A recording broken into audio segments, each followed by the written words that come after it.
Kuku Raadios välja öeldud seisukohad ei pea ühtima Kuku Raadio seisukohtadega.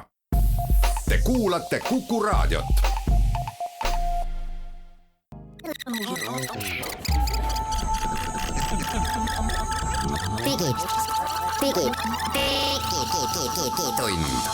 Digitund.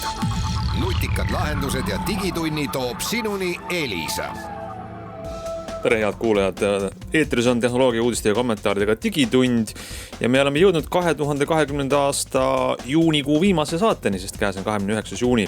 Mina olen Hans Lõugas, teine saatejuht on Henrik Roonemaa stuudios ja meil on külaliseks Mailis Plooman Elisast. Millest me räägime? Me räägime sellest, kuidas Apple pööras eelmisel nädalal uue lehekülje oma arvutusplatvormide ajaloos ja analüüsime, mis see siis tähendab. Täna tuleb üldse selline saade, et kui sulle Apple ei meeldi, siis ei ole mõtet väga palju kuulata, et ka meie saate teine lõik on täna kindlasti Apple'ist, sest uus macOS, uus iOS on tulemas ja terve hulk põnevaid uuendusi. Vaatame ka seda, kuidas Facebook valmistub kriitiliseks teiseks poolaastaks ja see algab sellega, et maailma ühed suuremad brändid, ettevõtted, reklaamiandjad tõmbavad kogu oma raha Facebookist välja vähemalt 1 kuuks. Ning saate viimase lõigu pühendame ühe kuulaja küsimusele, kes tahab endale uut telefoni osta. Digitund. Eelmisel nädalal siis natuke just pärast meie saate lõppu pidas Apple maha oma virtuaalse ülemaailmse arendajate konverentsi, mis on selline tehnilist laadi sündmus, kus otseselt meile, tavalistele tarbijatele ühtegi päevauudist nagu justkui ei tulnudki, sest ega üleöö midagi muutunud, aga tegelikult tõmmati eesriie siis ära sellelt, milline saab olema selle meie aja kõige suurema tehnoloogiaettevõtte tulevik. Sest et esimese kõige põhjapanevama uudisena siis kuulutus Apple välja, et viib kõik oma arvutid üle uuele protsessori platvormile, mida nimetatakse Apple Silicon. Ei mingit tehnilist lühendit, ei mingit tööstusarus varem kasutusel olevat sõna nagu ARM või nime, aga nagu ikka, nad teevad asju omamoodi ja panid siis oma uute kiibi põlvkonnale nimeks Apple Silicon. Jah, huvitav on see, et mingit riistvara ei näidatud. Me ei tea, millised uued arvutid tulevad, ilmselt nad tulevad siis sügisel, ma eeldan, ja tegelikult ei olnud ka mitte mingit juttu sellest uue protsessori jõudlusest või sellest, et mis siis nagu tehniliselt nüüd paremaks läheb, et kas see kui palju nad on kiiremad, kas see kui palju on aku vastupidavus näiteks sülearvutite puhul parem, mitte midagi. Aga samas nii palju, kui nad neid demosid näitasid, mis seal jooksid, et hea uudis tundub olevat see, et Apple väidab, et kõik jookseb väga hästi. Et halvemaks ei lähe midagi. Oli see nende esimene sõnum, aga väga suur samm. Me oleme siin paar nädalat nüüd sellest rääkinud. Ma ei tea, kas ma viskan küsimuse õhku. Kas on siis selline murdehetk arvutitööstuses käes? No vist on küll ikka, jah. Et vanad sellised protsessorid, kus sa pidid aeg-ajalt juhtme järgi panema ja sa töötas sul laua peal mühises, nende ajast on läbi. Et see, mida me varem oleme nimetatud mobiilseteks protsessoriteks, mida võimalik kaasas kanda, mis on väga energiasäästlikud võimsad, mis on vanasti mobiilides, need on need üleüldised igal pool. See märgib seda, et me oleme jõudnud sellisesse ajastusse, kus kõik on kogu aeg kaasas kantav ja väga energiasäästlik. Ja võimas samal ajal, sa ütlesid küll, et nad ei öelnud ühtegi numbrit on ju, kui võimas see on, aga selge on see, et need vanasti siis need mobiiliprotsessorid või siis Apple Silicon on kindlasti, kui mitte praegu juba, siis varsti võimsam kui see Inteli omad. Ja tegelikult saab seda praegu juba näha, sest Apple lubas, et praegu juba on sul võimalik tellida endale selline väike Mac mini taoline arvuti arendajatel, registreeritud arendaja, saad hakata sinna siis oma tarkvara nagu justkui kohandama, aga see on tõesti ainult siuke siis töövahend, mille peab pärast tagasi andma. Ja sinna pandi iPad Pro protsessor sisse ja tingimustes on kirjas, et kui sa nüüd oled arendaja selle saad, siis esiteks sa pead selle tagasi andma pärast. See on nagu lainuks. See on lainuks, $500 eest ostad siis lainuks. Ja teine on see, et sa ei tohi seda lahti teha. Et sa ei tohi vaadata, mis seal sees on.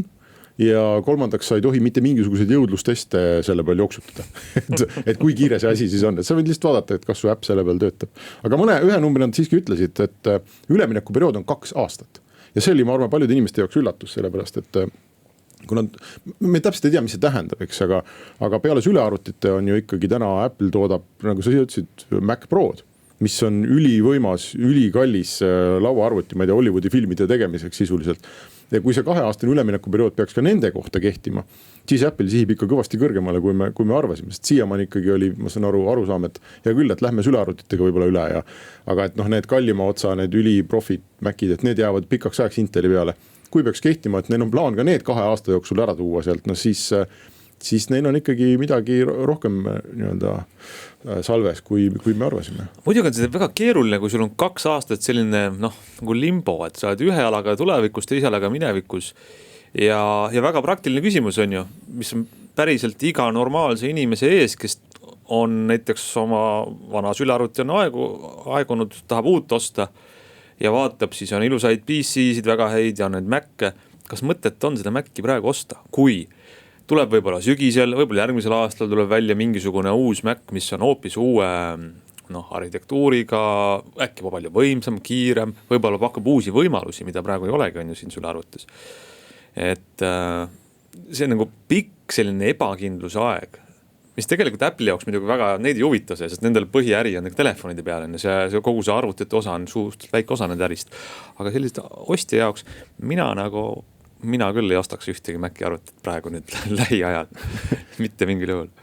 Ma ei tea, samas nad ütlesid ju, et esiteks nad plaanivad veel Inteli protsessoriga arvuteid veel nagu välja tuua, välja kuulutada ilmselt siis sügisel midagi. Jah, täpselt. Ja see vana tehas töötab edasi. Inteli värki veel aastaid, years to come oli see ametlik selline Tim Cooki väljend. Ma ei tea, et kas see on 2 aastat või 20 aastat. Et ma ei tea, mis sina oled.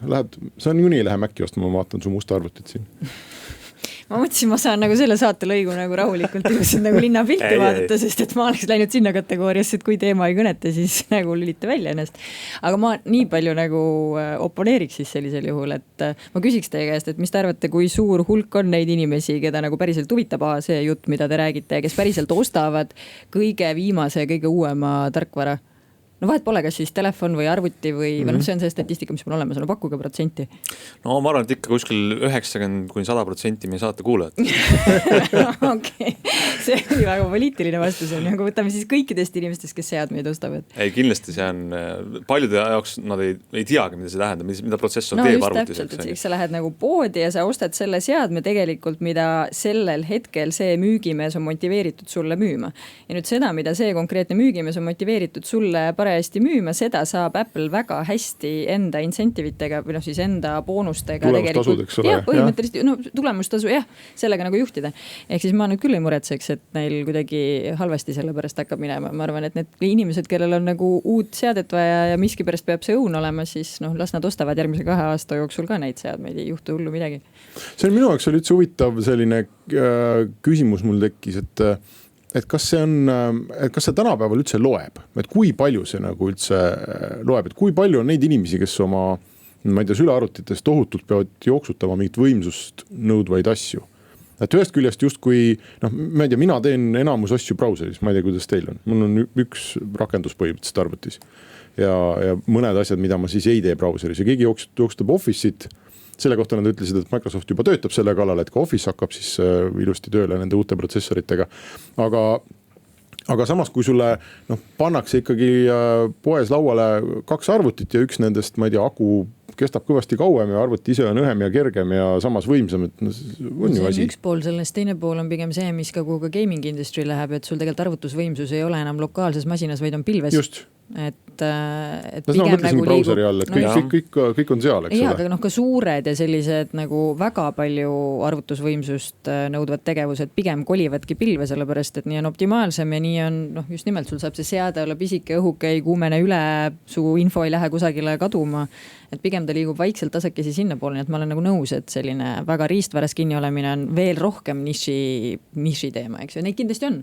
Üksikuid, aga nad kindlasti on vähemuses. Mõned asjad, ma mõned ennustused siiski teen, nad ütlevad, et kõik iPhone'i äpid töötavad ka automaatselt nendes uutes Macides, mis on väga, väga suur samm ja väga suur asi. Ja ma arvan, et sealt see omakorda tegelikult tekitab sul mingi põhjus, et miks sa lähed näiteks seda uut Maci ostma. tekib, ma ei tea, kas või mänge näiteks. Sa lähed uut Maci ostma sellepärast, et nagu teatud tüüpi inimesed lähevad uut Maci ostma, kui uus Mac tuleb välja ja selle peal põhineb just nimelt see nagu 5-7% revenue'dest, kes siis kõik kirjutavad neid, ma ei tea, kasutuslugusid, arvamusi, blogipostitusi ja siis järgmise 3 aasta jooksul ostab järgmine seltskond need samad seadmed, eks ju, et ta töötab ikkagi pigem sedapidi. Aga sa ei arva, et see on pigem selline tehniline taustapõhjus, et tegelikult ma ju ei kasuta seda äppi, mis mul telefonis, ma ei näe vajadust selle järgi suurel ekraanil või ma teen midagi muud. Ma teen brauserisse sama asja ära, mida ma teen äpiga telefonis. Et see on minu Apple'i poolt selline huvitav väga hea põhjus, mis võib-olla teeb palju soodsamaks ühe tarkvara arendamise, ma teen ühe koodi ja see töötab igal pool, sest on täpselt sama arhitektuur all. Aga võib-olla kasutaja jaoks ma nagu ei usu, et see nagu väga loeb. No ühesõnaga ja teine konkreetne ennustus, mis ma julgeksin võib-olla välja teha, on see, et Inteliga, et kui Intel nüüd väga kiiresti ei võta jalgu kõhu alt välja, et siis me näeme tegelikult kogu selle maailma kadumist mingite aastate, lähemate aastate perspektiivis. Et ma tean, et müügimees müüb sulle lõpuks seda, mida tema tahab müüa, eks ole. Aga kuskil ikkagi tarbija ise, tal see oma otsus nagu tekib, et kui ikkagi 2 arvutit poes on väga-väga erinevad ja üks on poole parem kui teine, siis on müügimehel ka väga raske tulla öelda, et osta see. Poole parem kui teine on juba täiesti nagu hoomamatu nagu argument. Aku peab poole kauem. Näiteks.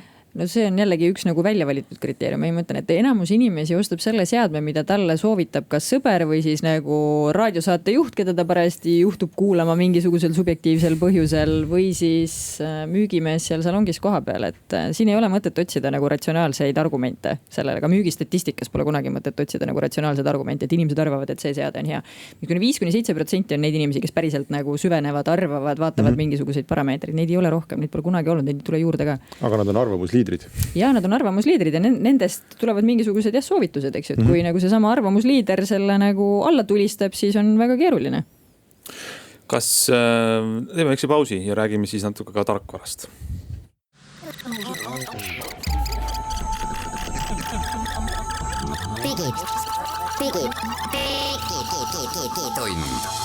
Digitund. Nutikad lahendused ja digitunni toob sinuni Elisa. Digitund tagasi eetris ja lubasime rääkida tarkvarast ja me saame rääkida sellest tarkvarast, mis tuleb iPhone'idesse sügisel, sest seda eelvaade on siis avalikuks saanud, selle tarkvara nimi on siis iOS 14 ja see peaks jõudma väga paljude vanade telefonideni ja ilmselt ka uuteni, mis tulevad alles välja sügisel. Ja mida seal siis uut on?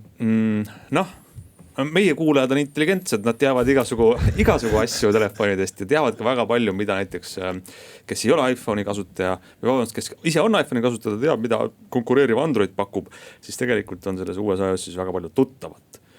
Et mis seal siis on? Näiteks. See oli nii ilus hästi öelda. Androidis oli see juba aastaid tagasi. Aga oli ju, ütleme saavad nii, ka Apple'i kasutajad Androidi endale, jälle tükikese Androidist juurde.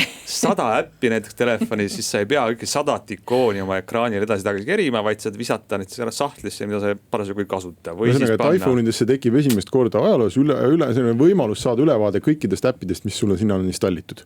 Ilma, et sa peaks need koduekraane läbi kerima. Ja täpselt, ei pea ekraanil olema. Aga see ei teki niimoodi, nagu ta Androidis on, et seal on näiteks, ma ei tea, värskuse või tähestiku järjekorras need äpid, vaid see tekib Apple'ilikul moel, ehk et iPhone nüüd ise grupeerib mingi oma intelligentsi alusel need äpid kokku.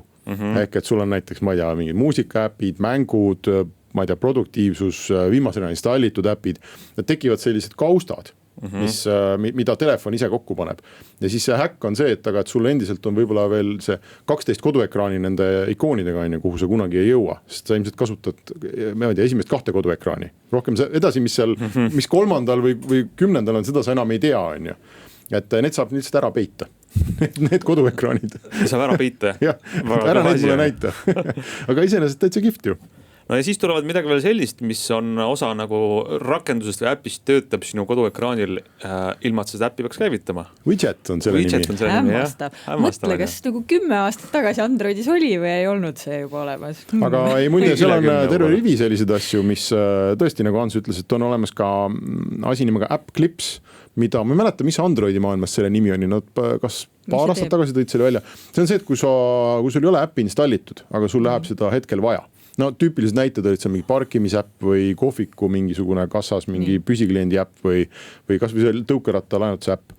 Siis seal on mingisugune QR-kood või mingisugune asi suunad oma telefoni sinna peale ja siis väike jupp sellest äpist laetakse dünaamiliselt kuidagi otse veebist alla, et sa saad nii-öelda äppi kasutada ilma, et sul äpp oleks installitud. See tõukeratta näide oli päris hea, ütleme, et mul ei ole seda äppi praegu, lähen uude linna, välismaale, seal on mingi uus firma, ma telefoni panen korraks tõukeratta vastu, mul käivitub see, mul juba on seal minu Apple'i ID-ga minu identiteet, minu maksevahend, ma saan teha 5 sekundiga selle rendi ära, sõidan ära, aga mul ei jää eluks ajaks mingisugune suvaline tõukeratta äpp telefoni lobis. Aga Androidi maailmas need ei läinud hästi käima, et vaatame, kuidas Apple'i maailmas sellega on.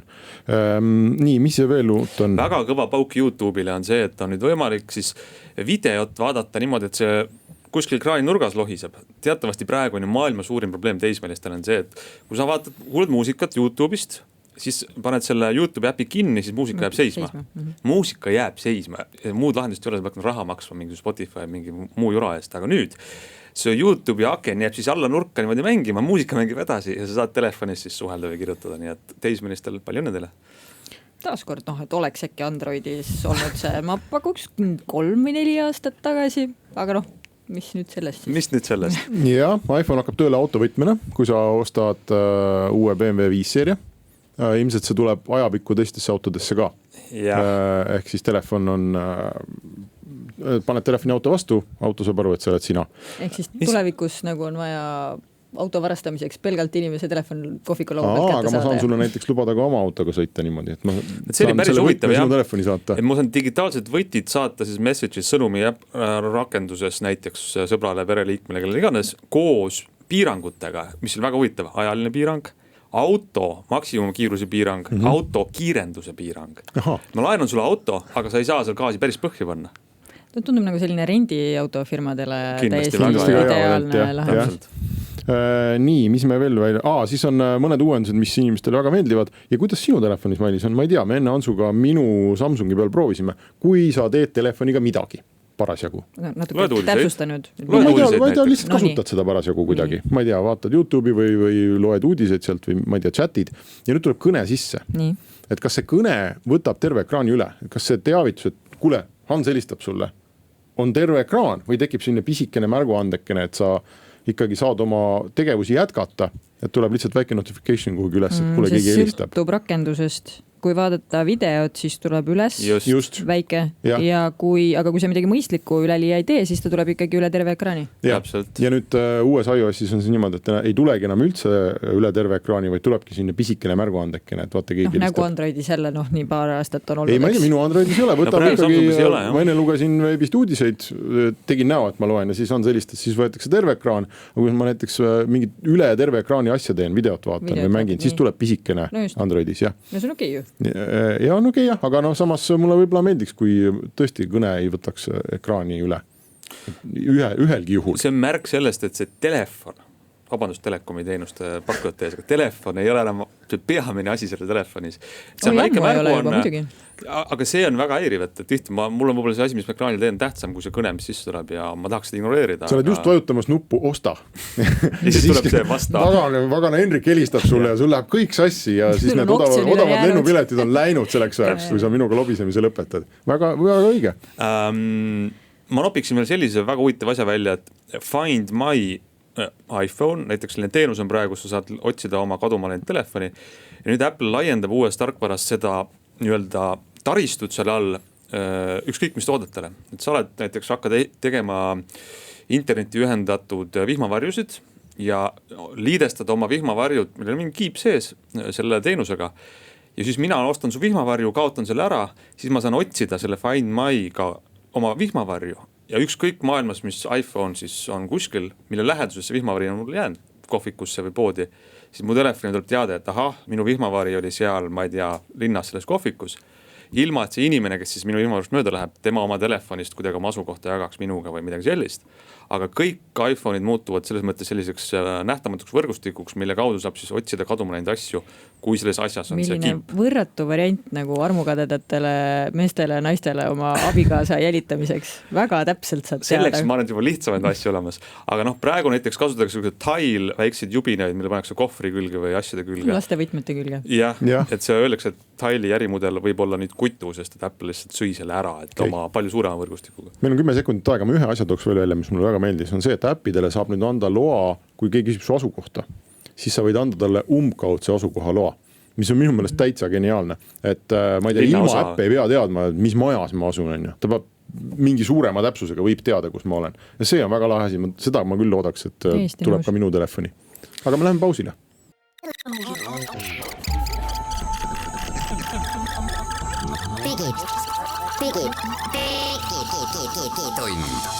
Digitund. Nutikad lahendused ja digitunni toob sinuni Elisa.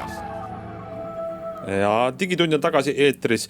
Me lubame veel endale natukene rääkida Apple'i uutest uudistest juttu ja siis pöörame lehekülje kuhugi edasi. Nimelt peale siis telefoni uudiseid ja riistvara uudiseid eelmisel nädalal nägime ka seda, et milline see tarkvara saab olema Maci arvutites, mille nimi macOS. Ja nagu ikka macOSil on viimastel aastatel sellised geograafiliselt mingisuguse tähistusega nimed. Uus macOS nimega, numbriga 11 kannab nime macOS Big Sur. Big Sur on siis üks koht. Ja sellega huvitav trikk tehti selle esitluse käigus, et kõigepealt näidata siis Maci uut tarkvara, mis on saanud uue välimuse ja uuendusi ja siis alles öeldi, et see kõik, mis te nägite, see nüüd töötabki sellel samal uuel riistvara platvormil, millest me saate alguses juttu tegime. Ehk siis kõik on juba valmis. Aga kui seda macOSi uut vaadata, siis on sealt ka visuaalselt aru saada, et nii-öelda kapoti alla mingid uuendused, sest et see arvuti tarkvara on muutunud siukseks, kuidas öelda, ümaramaks ja pehmemaks ja natukene telefonilikumaks. Ehk telefoni ja arvuti need kasutajaliidesed ja kogu üldmulje on lähemale nihkunud üksteisele. See oli suur hirm, ma vaatasin inimestele, et tõesti see uus macOS näeb välja väga palju rohkem nagu iOS. No, et nad kuidagi nagu lähevad sarnasemaks, on ju, lähevad kokku. Ja ma tean, et enne seda üritust paljud inimesed kartsid, et nende armastatud macOS võetakse ära või et Apple, kes on ju kogu aeg rääkinud, et iPad on ikkagi see tulevik. Uus platvorm, kuhu me liigume on iPad, et siis et Apple keerab vaikselt seda macOSi kinni ja muudab ta lõpuks põhimõtteliselt iOS-iks või et sinu Macist võetakse ära kõik nagu toredad võimalused, mida sa oled aastaid tahtnud kasutada. Nagu näiteks oma tarkvara installimine. Et oli hirm, et saab hakata ainult Apple'i poest saada olevat tarkvara installima. Jääbki nagu suur iPad põhimõtteliselt. Suur iPad, jah. Siis tundub, et seda õnneks ikkagi ei tule, aga välimus muutub sarnasemaks ja mida ma julgeks küll ette ennustada, et ma arvan, et me sügisel või ma ei tea, hiljemalt järgmisel sügisel näeme puutetundliku ekraaniga Mac'e. Mille kohta nad on ise aastaid öelnud, et see ei sobi ja ei ole vaja seal mingit puutetundlikkust ja nii edasi. Aga see uus macOS karjub selle järgi, et vajuta sõrmega siia. Kõik need asjad on tehtud kuidagi suuremaks ja iPad-ilikumaks. Mis on iseenesest tegelikult hea uudis, sellepärast et ma olin ju aasta või rohkem Chrome OS-i peal, kus oli puutetundlik ekraan ka arvutil. Ja ma praegu siiamaani Maci peal harjumusest sõrm läheb aeg-ajalt kuhugi ekraani vastu, et tahaks sinna vajutada. Ja lapsed olid väga harjunud sellega, et kerivad ka sõrmega mööda minu MacBook Pro ekraani ja siis jätavad sinna sõrme jälgi peale. Ja, aga mis on tüüpiliselt väga hea näide selleks on see, et kui tänapäeval, kui veebis surfata, see on tehtud ju väga keeruliseks, sellepärast, et kui sa mõne lehe lahti teed, siis hüppavad need aknad, et kas sa oled cookidega nõus, kas sa oled privaatsusseadetega nõus, yes, no, cancel, pane jälle mingisuguseid ribakesi kuskil kinni sellest pisikesest X-ist. Ja need olid need kohad, mida ma harjusin sõrmega vajutama.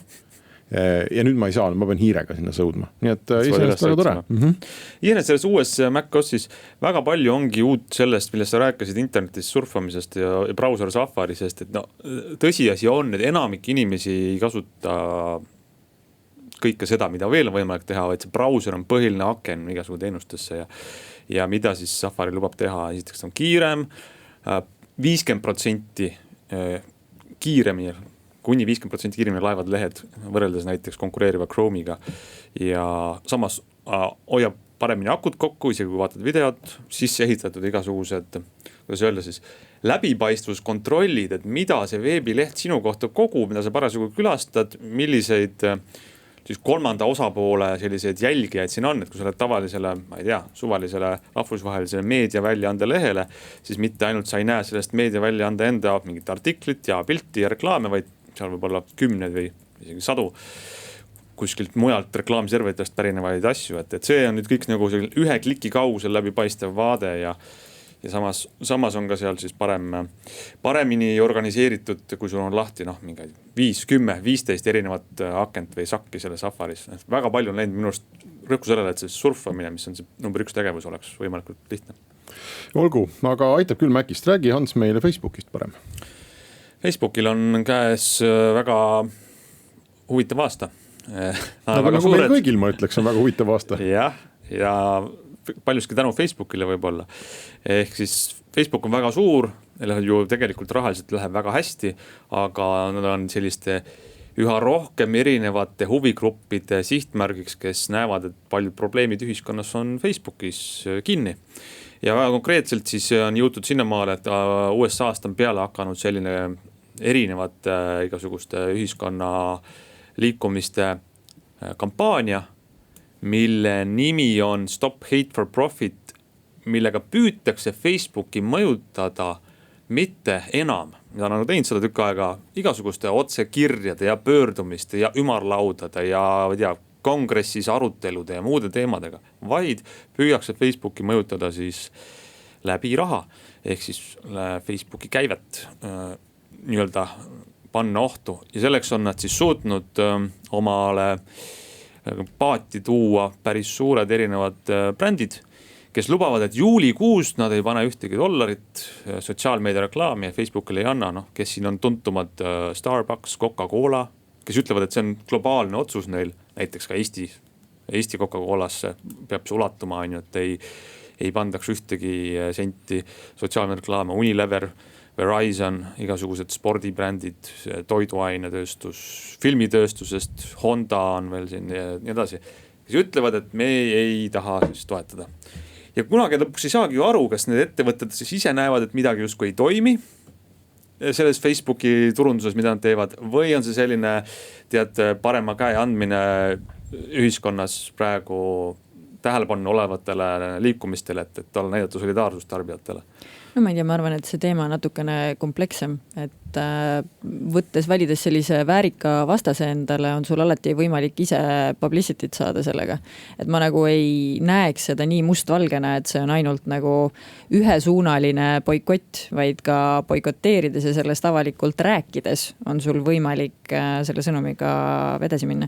Aga see on nagu tegelikult on ta ju globaalselt väga huvitav probleem, mis tekitatakse, et Facebookil muud tulu ei ole. Ma just kontrollisin, neil on väljas esimese kvartali aruanne.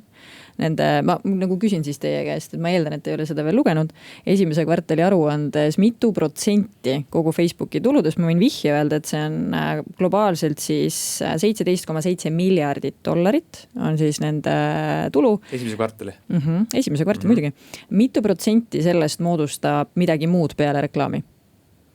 Ma võin nagu nii palju aidata, et neil on hästi lihtne see interim report, sellepärast, et neil ongi nagu advertising ja siis on muu, neil on 2 rida seal. See muu saab olla tõenäoliselt, Oculus on nende oma, et nad on midagi müünud sealt. Kontsernis on midagi. Võib-olla mingid finantstulud või, ma arvan, et see on mingi kodu väike osa. No palju, Alla protsendi võib-olla. Ma pakus alla 5%.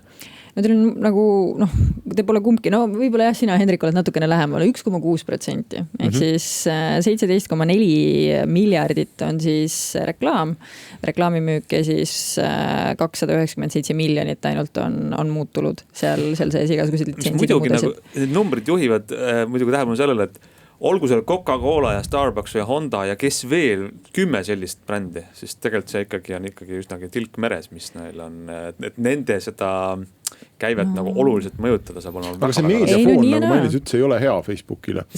Neil ikkagi see märk on neile praegu väga üha enam külge jäämas, et Eesti vanasõna on, et külvad tuult, lõikad tormi. Et need süüdistud, et Facebook elab tegelikult sellest, et ta ässitab inimesi üksteise vastu üles. mitte teadlikult, ma arvan, või mitte, et me tahame seda teha, sellepärast, et me oleme nii halvad. Aga Facebooki algoritmid tegelikult elavad selle peal, kui inimesed madistavad omavahel. Käib see kommenteerimine, vaatamine. Facebook elab selle peal, kuna ta on, tema ainus tulu on reklaam, siis tegelikult Facebook, ta on ka ise ju väga selgelt välja öelnud, et tema eesmärk on hoida sind selles portaalis nii palju kui võimalik. Ja ehk siis nagu need algoritmid ei ole selles mõttes eelarvamusega, et nad mitte ei propageeri seda vaenu, vaid nad tunnevad ära seda, et taoliselt nagu emotsionaalselt üles võetud teemad hoiavad inimesi pigem kauem seal lehel, mis tähendab ka seda, et seda sisu tõstetakse paratamatult ettepoole, sest et see on asi, mis inimesi emotsionaalselt köidab, et süüdi ei ole ikkagi Facebooki algoritmid, oleme ausad, süüdi on rassistlikud inimesed. Meie kõik, kelle jaoks see on nagu seksikas ja atraktiivne selliseid asju vaadata. Ma võin lugeda paar etteheidet, mida tahetakse siis need seal liikumised, et Facebook teisiti teeks oma miljardite toel. Näiteks on see, et Facebook ise on ehitanud oma algoritmi niimoodi üles, et ta soovitab automaatselt inimestele liitumist ekstremistlike gruppidega. Ja ühel turul, ehk siis Saksamaal tehtud uuringu järgi näiteks 64% kõikidest kasutajatest, kes liitusid ekstremistlike grupeeringutega, astusid sinna sellepärast, et Facebook oli pakkunud, et kas sa ei tahaks liituda selle grupiga. Facebook, ligi pooled Facebooki kasutajad ütlevad, et kui nad seda kasutavad, siis nad kogevad erinevat sorti ahistamist. Üldine mõiste, aga ilmselgelt väga paljudel on seal ebameeldiv. Siis nad on ehitanud oma modereerimistehnoloogiad üles niimoodi, et sealt on väga hõlbus läbi minna ja panna üles asju, mis tegelikult ei kannataks fakti kontrolli. Näide oli siin kliimamuutuse teadusliku aluse eitamisest. Nõus, aga vaata, siin on nagu minu jaoks on see oluliselt nagu printsipiaalsem küsimus. Me võime ka sõnavabadusest rääkida või millest iganes. See on tehnoloogia, mis näitab seda, millised on inimesed. See, et inimeste tegelik tõeline pale sealt välja tuleb, see, et algoritm väga ehedalt, väga ausalt, väga alasti seda näitab. Kas selles on algoritm süüdi? No ei ole ju. On küll muide. Mina väidan, et on. Sellepärast, et kui sa vaatad seda probleemi insenerina, siis sa jõuadki täpselt sellise lahenduseni ja ütled, et algoritm ei ole hea ega halb, eks ole, et ta lihtsalt toob selle kõik avalikkuse, et sellised me olemegi. Aga nüüd meil on siis kaks küsimust, et kas me proovime muuta inimese põhiolemust, või me lähme oma vahel väga karvupidi tülli, ma ei tea, kodusõjani või et laseme nagu oma ühiskonnad alla vett, et sa lõpuks jõuad nagu sellise teelahkmeni. Ja inimese põhiolemuse muutmise peale mina küll raha ei paneks. Ei, sellega ma olen ka nõus, aga sa jõuad ka täpselt sellise küsimuseni, et kelle tõde on siis õigem. Ja nagu me ju tegelikult tahame, et algoritmid oleksid nagu võimalikult neutraalsed, et ka nemad ei läheks sinna tõde moonutama, sellepärast, et siis see on täpselt samamoodi tõe moonutamine nagu läbi ajalugu on ajalugu ümber kirjutatud. Meil ei meeldi ju see, kuidas, ma ei tea, Venemaal räägitakse teise maailmasõja ajaloost, eks ju? Ja ma tean, aga tõde on ka, seda ei ole olemas ju või mõtlesid, et kuskil on olemas mingi tõde ja valefaktidega toetatud tõde täpselt, või valesti tõlgendatud faktidega tõde. Me tahame tagasi minna sinna ühiskonda, kus me ju kõik, nagu mina veel vähemalt mäletan ja ma eeldan, et teie ka veel mäletate, kus kureeriti seda, mida sa lugesid, et kus oli kureeritud sisu. Ütleme lause otsa välja. Ja see on tegelikult väga terav küsimus. Tsenseerimisele toimetamisel on väga suur erinevus, et enne sotsiaalmeediat olid meil, mina ja Ants töötasime põhimõtteliselt nüüd väravavalvuritena, eks ole, et ka meie otsustasime, mis saab paberlehte ja mis ei saa. See oli üks selline funktsioon. See ei olnud tsensuur, vaid see oli toimetamine. Me küsisime, et kas see on tõsi. Ja aga hetkel hakkab see asi balansseerima ikkagi väga palju juba sellise tsensuuri peale, eks ju. Tegelikult see on hästi mõnus on minna sellistesse kahvikutesse, nagu te lähete, aga tegelikult on see algoritmis lihtsam küsimus, kas algoritm tõstab esile mingeid asju, mis on firmale äriliselt väga kasulik, aga mis selgelt tekitab ühiskonnas probleeme juurde. Väga selgelt. Või see algoritm aga nüüd sa oled ise ka eelarvamusega või biased selles mõttes, et nagu veel kord algoritmid tõstab esile neid asju, mis inimestes kirgi kütab, et inimesed palju vaatavad. Ta tõstab esile ka kassipilte. Ta tõstab esile ka positiivseid sündmusi täpselt sama palju, aga see, et meie inimestena neid positiivseid sündmuseid lihtsalt nagu vähem genereerime, see ei ole algoritmi süü. Ehk siis Facebooki ärimudel on ta on ainult reklaamitulu, mis tähendab seda, et tema tahab siin portaalis kinni hoida. Ja see, kui inimesi hoiab portaalis kinni taaline sisu, siis veel kord, see ei ole üks ühele algoritmi süü. Ja kui me ütleme, et seda peab hakkama muutma ja kassipildid on okei, aga mingisugune teine sisu ei ole okei, Okei, aga näiteks eBay'sse on ka sisse ehitatud teatud selline inimeste ürgsete soovide kontrollimise mudel, et mul võib olla ürgne soov sulle müüa mingisugust mittetöötavat jura, on ju, ja saada sult see raha kätte ja noh, selline ma olengi, sorry, et miks eBay algoritm siis seda ei hinda, miks mulle siis pannakse käed raudu. eBay on turuplats. Ja Facebook on ka, põhimõtteliselt Facebook on ideede ja ühiskondliku suhtluse turuplats. Väga palju sellest probleemistikust praegu seisnebki selle üles, et mitte mida inimene võib oma postituses avaldada Facebookis, vaid näiteks mis on nende siis promoted ehk raha eest esile tõstetud postitustes, kas ma võin raha eest kõiksugu ka otsest valet esile tõsta, mis Facebookil on väga kasulik, on ju. Sest et nemad saavad raha, see võib-olla postitus läheb jube hästi, läheb viraalseks, on ju. Ja noh, väga palju sellega on seotud ka siis poliitiliste ühiskondlike debattidega, et mul on tunne, et mis iganes, kuhu see debatt välja jõuab, see jõuab varem hiljem mingisuguse murdepunktini, et Facebook ei saa sellist rolli nautida, nagu nad lihtsalt ütlevad, et me oleme lihtsalt tehnoloogiafirma, inimesed teevad, mis nad teevad, me kogume raha, anname seda ju aktsionäridele, kes tahavad seda saada ja kõik on läbipaistev. Mul on siuke tunne, et maailm ei lepi sellega. Ja me läheme siit pausile.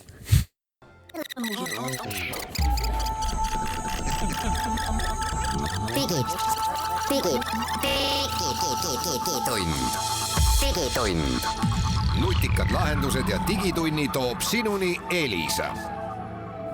Digitunnis on nüüd aeg kuulaja kirjade rubriigiks ja hea meel lugeda ette järgmine kiri Karlilt.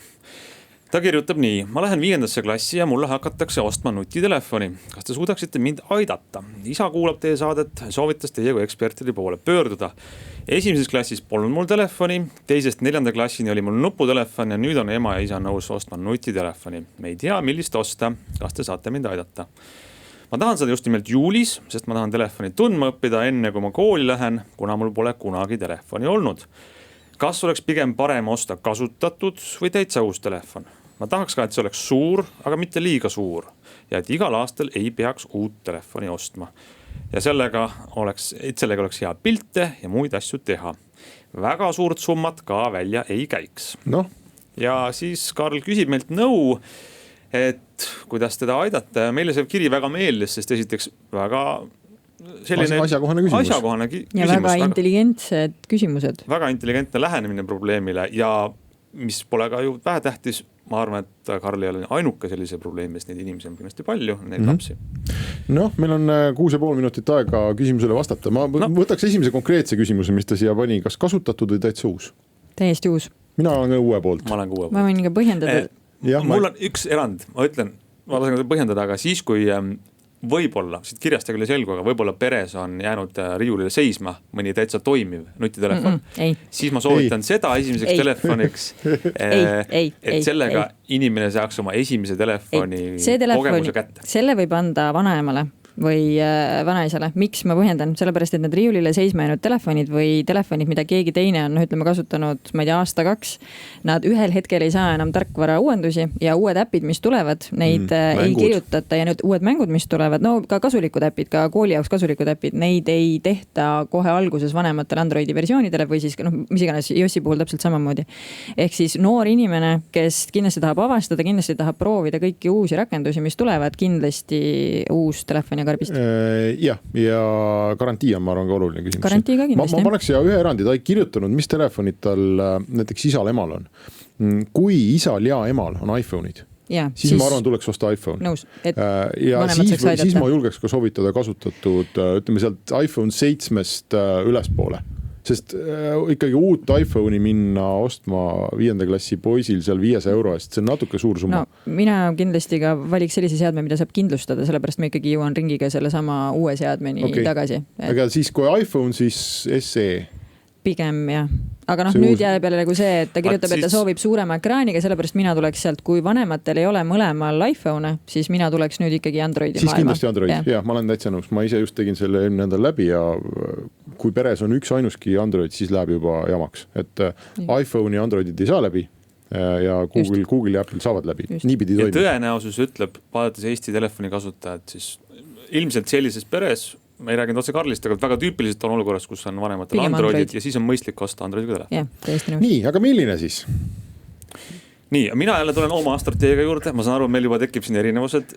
Minu lähenemine see, kui mitte riiulilt võtta see vana telefon, mis seisab, siis võtta esimeseks telefoniks võimalikult odav, aga toimiv. Aga ta ei taha igal aastal uut osta.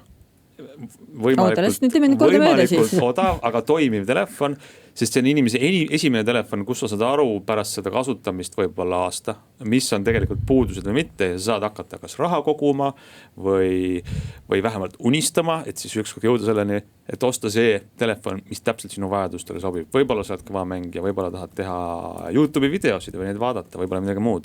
Ehk siis mina soovitaks esimeseks telefoniks osta üks soodne Androidiga telefon. Kas sa ütled mudelit ka? No, aga ütle siis välja, teeme kordamööda.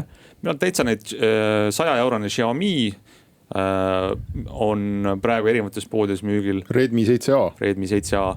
Ja tegelikult Samsung teeb ikkagi päris häid telefone ja nende A-seeria on soodne. Kõige soodsamad on seal A20e. Aga see ei ole eriti heast, et tal ei ole OLED ekraan. Kas sa lõpetasid? Aga mitte selles rubriigis. Kas sa lõpetasid? Jah, palun. Mina tooks ühe aspekti veel. Xiaomi on hea telefon, nõus, aga kuna tegemist on poisiga ja 5. klassi poisiga, siis selle telefoniga võib juhtuda 1,2. Ehk siis mina valiks mudeli, mis on populaarne juba sellepärast, et nende varuosasid on palju ja kättesaadavad.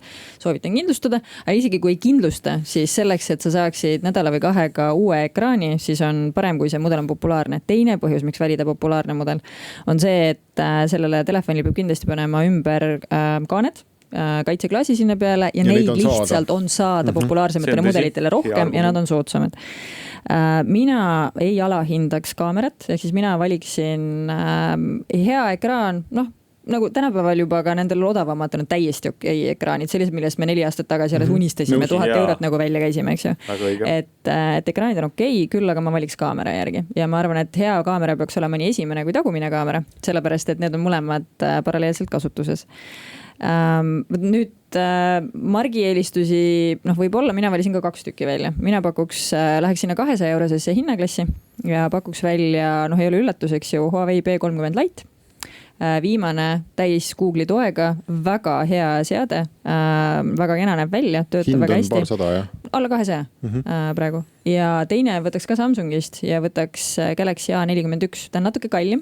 Ta on 269, olen nõus, aga miks see mitte näiteks A21, siis eelkõige just kaamera pärast.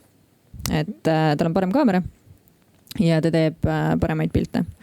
Aga kui nende 2 vahel valida, siis mina valiks Huawei P30 Lite. Mina paneks sihi, kuna meil eelarvest ei olnud juttu, et siis mulle tundus, et selline ülemine siht, mida ma võiks panna kuhugi sinna 350 peale, on Samsungi A51 või Google'i Pixel 3a. Pixel 3a super kaameraga. Aga ei ole ekraane saada, ei ole kaitse saada. Ja siis kui see on liiga kallis, siis ma hakkaks sealt allapoole tulema, et Samsungi, see A51 on tõenäoliselt väga hea, see sama 41, mis sa mainisid, eks ole, on odavam ja on ka väga hea, et kuhugi sinna kanti ma tuleks, jah, nendest valiks. Hans, sa tahtsid midagi öelda veel? Ei, ma tahtsin öelda, et meil hakkab ka läbi saama. Aga võtame siis kokku, kui 100 eurot. Mallis, kas sul 100 euroga oli ka midagi pakkuda? Ma ei soovitaks sinna 100 euro kanti minna. Ma ütleks, et 200 on praegu väga hea ja väga optimaalne hinnaklass, kuhu pidama jääda. No ma vaatasin, kui 100, siis Xiaomi Redmi 7A, 100 ja 200 euro hinna sees. Ma pakkusin A20e, sinu soovitud A41 oli vist üle 200. No ta on 260-270. Okei, 100 eurot kallim kui see A20e. Aga minu esimene soovitus on P30 Lite. Jah. Ja kui veel sealt edasi, siis Samsungi A51 või Pixel, aga sellega tõesti on see mure, et varuosasid. Pixeli, jah, sellest nagu siit. Aga võib-olla tegemist on noore häkkeriga ja ta tahab kasutada Android just sellisena, nagu ta ette nähtud. Siis ta oleks selle kirja pannud sinna, siis ta küsiks teie käest nõu, mis telefoni osta. Mingi Samsungi A-seeria või siis Mailisi soovitatud Huawei. Aitäh kõigile, selline tänane saade, kohtume järgmisel nädalal.